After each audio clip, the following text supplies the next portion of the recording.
ঘরের ছেলে ঘরে ফিরলেন, মাঝে কেটে গেছে 12টি বছর। কানায় কানায় পূর্ণ গ্যালারিতে সমর্থকদের স্বাগত পেয়ে অশ্রুসিক্ত হয়ে পড়েন নেইমার জুনিয়র। সান্তোসে ফিরে তার 17-18 বছরের তরুণ ফুটবলার মনে হচ্ছে।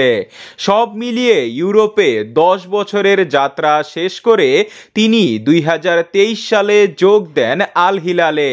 সেখানে ইনজুরির কারণে 18 মাসে খেলতে পারেন মাত্র 60টি ম্যাচ। তবে সান্তোসে ফিরে নিজেকে ভালোভাবে তৈরি করতে চান নেইমার, যেন জাতীয় দলে ফিরে পরিকল্পনা সাজাতে পারেন 2026 বিশ্বকাপকে ঘিরে।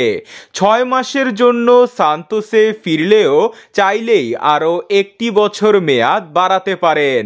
শৈশবের ক্লাবে ফিরে পেয়েছেন পেলের সেই আইকনিক 10 নম্বর জার্সি।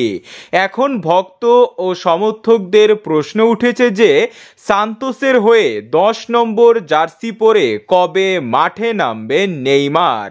অবশ্য এমন প্রশ্নের উত্তর দিয়েছেন সান্তোসের প্রেসিডেন্ট মার্সেলো পিরলো। তিনি বলেন, নেইমার সামনের ম্যাচে বোতাফোগোর বিপক্ষে মাঠে নামবে। সান্তোস ও বোতাফোগোর হেড টু হেডে সর্বশেষ 5 ম্যাচে 1টি ম্যাচ জিতেছে বোতাফোগো ও 4টি ম্যাচ জিতেছে সান্তোস। সর্বশেষ দেখা হয়েছিল 24 সালের সেপ্টেম্বর মাসে। সে ম্যাচে 1-0 গোলে জয় পায় নেইমারের সান্তোস। দুই দলের এই ম্যাচটি অনুষ্ঠিত হবে 6 তারিখ বৃহস্পতিবার ভোর 6টা 45 মিনিটে।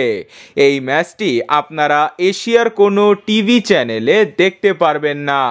ম্যাচটি আপনারা সরাসরি দেখতে পারবেন স্পোর্টসডি ও এইচডি স্ট্রিম অ্যাপগুলোতে।